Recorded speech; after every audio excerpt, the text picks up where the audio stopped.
Howdy, everyone. Welcome into the Week 11 edition of Rankings versus ECR. My name is Bradley Stalder. You can follow me on Twitter at FFStalder. Today, I'm going to be going through, just like I have every week, the players I am higher or lower on versus consensus. And you can find this on my fantasy data article, Fantasy Football Rankings versus ECR Week 11 version. It was just posted today, and I wanted to offer an audio version and video version as well. So a reminder that every year's FantasyPros hosts a fantasy football rankings accuracy contest with over 200 of the industry's top writers and experts. Scoring's fierce, requires experts to predict perfectly the order in which quarterbacks, running backs, wide receivers, and tight ends, among other players, will rank at the end of every NFL week. Week 10's rankings contest, this may prove to be the hardest yet because Week 11 contains, bye weeks, a snowstorm forcing a relocation of the Bills and Browns game to Detroit, and an international game played in Mexico City. Now, navigating all of these ripples, that's no easy task. Heck, even the Thursday night football game between the Green Bay Packers and Tennessee Titans was impacted by the cold and the snow at Lambeau Field. Last week, I finished a pedestrian 111th. It was a tough week. And entering Week 11, I'm 46th overall in accuracy out of 211 fantasy rankers year to date. And that's including being the 14th most accurate ranker for wide receivers and 5th highest among IDPs. I'm doing pretty well in that. I'm looking to make a late season run in this contest to get back into contention for a top 10 overall bid. And if falling short of the top 10 overall, hopefully top 10 at wide receiver. That would be great. Just to remind you, I also advise in Fantasy Data's weekly rankings. They're an excellent resource for anyone looking to win their league, along with their player projections and advanced metrics. And of course, if you haven't gotten a Fantasy Data subscription, you need to be going on to Fantasy Data. Everyone in the industry uses it. Some of your favorite people, JJ Zacharyson uses Fantasy Data. Matthew Berry uses Fantasy Data. The fantasy footballers use Fantasy Data. Use promo code FFF20 for 20% off any Fantasy Data subscription. That's right. Use this promo code right here, FFF20, for 20% off any size subscription. It could be a $5 subscription. It could be a $200 subscription. But use this promo code FFF20. Do not pay a full price. Get 20% off. Use the promo code and get your Fantasy Data subscriptions. Just like all of us in the industry, use it, get it, make a difference in your DFS lineups, in your projections, however you want to use it. It's available to you. And it's not just football. There's PGA, Major League Baseball, NBA, NCAA. There's a lot of awesome stuff you can get on Fantasy Data. So make sure you're using that promo code FFF20. And of course, my name is Bradley Stalder. You can follow me on Twitter at FFStalder. Follow me on this journey during this video as well, as I highlight a few players I want to be higher or lower than the consensus for Week 11. A higher quarterback this week, Marcus Mariota. Now, on the season, Marcus Mariota has finished as a top 10 quarterback 4 different times. 3 of those times have been at home. The Falcons play at home this week against the Bears, which it's poised for an underrated shootout. I don't know if you've seen the over-unders on this game, but it's one of the highest on the weekend. It shouldn't be a surprise with Pro Bowl linebacker Roquan Smith gone. The Bears have given up on average 38 points to opposing teams over the last 3 weeks. They are a sieve, and this is going to be a game where the Atlanta Falcons are going to be able to move the ball quite easily. Mariota has finished with 40 or more rushing yards in half of his games, and the Bears are a plus matchup for any rushing player. And although there may be more appealing streaming options, I want Marcus Mariota to be on your radar as he's a top 10 quarterback for me this week. He's quarterback 14 in consensus. A lower ranked quarterback for me is Lamar Jackson. Now, it remains to be seen whether the bye week will fix what's wrong with Lamar Jackson, right? Because it probably won't. Rashad Bateman's still out for the year. We got reports today that Lamar is dealing with a sickness, and Lamar Jackson has not finished better than quarterback 9 in a week as a weekly finish since week 3 against New England. And look, Carolina might be a tempting ceiling play. I get it. But I'm leaning the other way based on the game script. The implied points total gives the Ravens 13 points in favor at home. Like, this is Baltimore's home game, hosting Carolina. 13-point projected advantage. That means it might be just a lot of Gus Edwards and Kenyon Drake to salt away the game.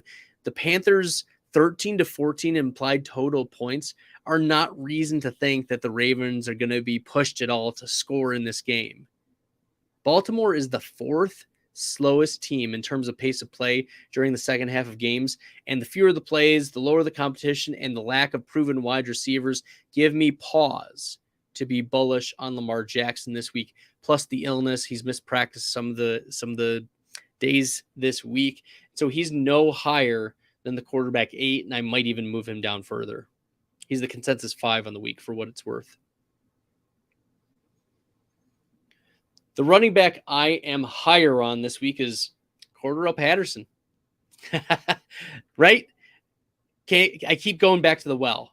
I'm back to the well with Patterson. Fantasy managers, they may feel jilted. You may feel tilted. You may feel like you want to jump into a lake after starting Cordarrelle Patterson in week 10, after he finished as the running back 48 against the Panthers. But it makes sense that the Falcons were trying to manage reps for Patterson on a short week in the rain, where a speedster like Patterson could slip and fall, and boom, there goes the season. He's 30 years old, and what separates Patterson is his ability to get around, right, and make moves and jump cuts and make these jukes, right? He's a 30-year-old speed back, but that's the formula this week for Patterson. As I mentioned already, I'm bullish on the Falcons. Falcons take on the Bears at home against Chicago in a dome, so there's no weather concerns. The over-under is one of the highest on the week, and the Falcons are favored. So there's paths to success. If the Bears push them offensively, the Falcons can also make their moves. Whereas if the Falcons are ahead, they'll just salt the game away. The Bears have been a positive matchup for opposing running backs, as Chicago gives up the 4th most fantasy points to running backs this season. And Patterson, he's in line for a spike week. I think he has a bounce back, and he is a top 12 running back for me. He is consensus running back 21. Alvin Kamara is the lower running back for me this week. And look, it hasn't been pretty for Kamara the last few weeks. He's combined over the last 2 weeks just 17 carries, just 56 rushing yards, 6 receptions on 8 targets on 51 total receiving yards. He's on average finishing as the running back 29 the last 2 weeks, and he faces a rejuvenated Baltimore defense and a stingy Pittsburgh defense. It's tough. And the Saints have struggled to manufacture points over the last few weeks. Look, Jameis Winston has re-entered the conversation of whether it's going to be Andy Dalton or Jameis Winston. Right now, it's still looking like Andy Dalton is going to get the start, but it could be back to Jameis Winston if it doesn't go, the Saints' way. And the matchup doesn't help, as the Rams' defensive line holds a PFF graded 77% advantage over New Orleans' offensive line. And finally, we anticipate a bad game script for Kamara, as this is the 2nd lowest game total of the weekend. Kamara falls outside the top 12 for me, and I feel like 13 is even generous, but we got to play this game, right? We got to play the game of accuracy. And Kamara could rip one off, and we could all look foolish, but running back 10, he's not even gotten close to there the last couple of weeks, and there's not really reason to think that he's going to change his path against a tough Rams defense. So you're going to fade Kamara this week as more of a running back 2 than the solid, good faith running back 1 you were starting him as earlier this year. A higher ranked wide receiver this week is Paris Campbell. And once Frank Wright was fired, Matt Ryan's starting status was put back on the table. It's exactly what Coach Jeff Saturday did. And surprising move on Sunday. Jeff Saturday wants the Colts to win on Sunday. And he turned to his trusted Pro Bowl quarterback, Matt Ryan, to make a push. And Ryan starting is good news for Paris Campbell. Let's be very clear. Campbell is a former second-round pick out of Ohio State, extreme speedster. He's battled injuries during his career, lots of random injuries, and now he's healthy, seeing a hefty volume of targets. In fact, over the last 3 starts, Matt Ryan at helm, Paris Campbell, 24 receptions, so 8 receptions a game, 32 total targets, about 11 per game, and he's finished no worse than the wide receiver 11 in half PPR during that span, and he scored a touchdown in all 3 of those games. Volume and touchdown variance, right? That's falling on the right side for Paris Campbell, and in a game where Indy is a 7-point dog at home, the Colts will have to manufacture touches for Campbell. It's who does the Colts offense run through? Jonathan Taylor, number 1, and then Michael Pittman and Paris Campbell seem to be going head to head for the targets. Campbell much closer to the line of scrimmage.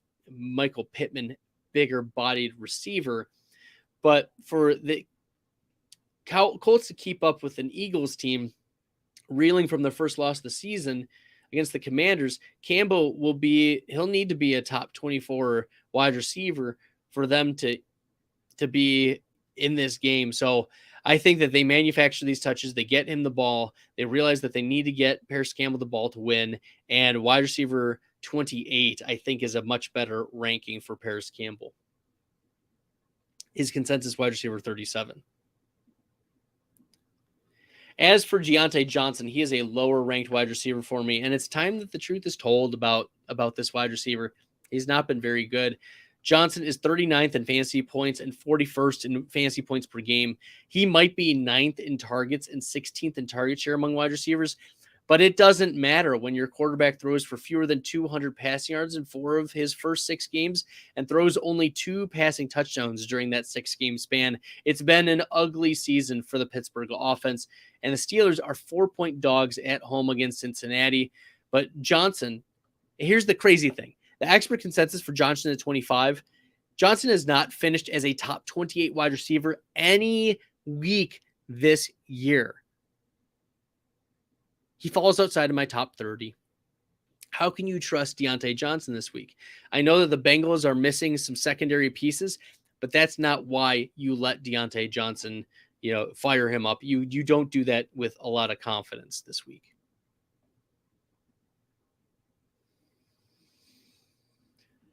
One of my higher tight ends is Gerald Everett, and Everett's been one of my favorite tight end hits this year.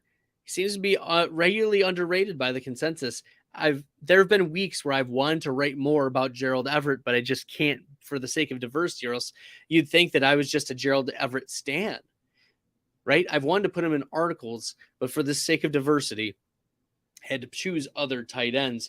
He's 6th among tight ends in targets, 7th in air yards, 8th in air yard share, 5th in red zone targets, but he's also 5th in drops. And you know what? It doesn't matter. There aren't really any threats to Everett's role as the primary tight end, and he'll continue to get targeted. Mike Williams and Keenan Allen have gotten 3 straight practices each, but I think that's good for Everett. It opens him up a little bit, and Everett will be a sneaky option when both of these receivers return to the Chargers wide receiver core. And this is a game that I'm targeting, frankly, as the Chiefs are home field dogs with one of the highest implied point totals on the weekend. If he's healthy and active, Gerald Everett is a top 12 tight end for me this week. If he's inactivated, then so be it. But he's tight end 23 in the FantasyPros consensus rankings. I want him as a top 12 option due to the target share. Finally, a tight end that I'm lower on, Foster Moreau. Look, I like Foster Moreau as a player. He's pretty athletic. He's got great measurables. He's a 4th-round pick. It's nothing to scoff at. Out of LSU. And he stepped up admirably for Darren Waller. And he finally finished as the top 10 tight end last week after falling in the end zone against the Colts. But now he's playing the Denver Broncos defense. And prior to week 10, Moreau hasn't finished better than tight end 18, despite earning 4 or more targets in every start in Waller's absence. it's just Devontae Adams in this offense. Hunter Renfrow is out. Darren Waller is out. And now next man up really is Foster Moreau. Moreau ranks 31st in fantasy points per route and 30th in fantasy points per target and 30th in total fantasy points at the tight end position. There are no efficiency metrics nor any opportunity metrics that give me pause and say, you know what? I have optimism about Foster Moreau. And without a touchdown, Moreau won't pay off his ADP, and he won't pay off his ECR either. Moreau falls outside the top 15 for me, even though he is the consensus tight end 12. All right, everyone, I want to just one more time direct you to the fantasy data article that I wrote. That's the summary, fantasydata.com/ fantasy-football rankings-vs-er-week-11. And then one last promo, make sure that you're using fantasy data. I get so many stats from them, making a difference in my rankings, making a difference in DFS. Use promo code FFF20 for 20% off any fantasy data subscription. All right, everyone. Good luck with week 11. Until next time, good luck in the fantasy football streets.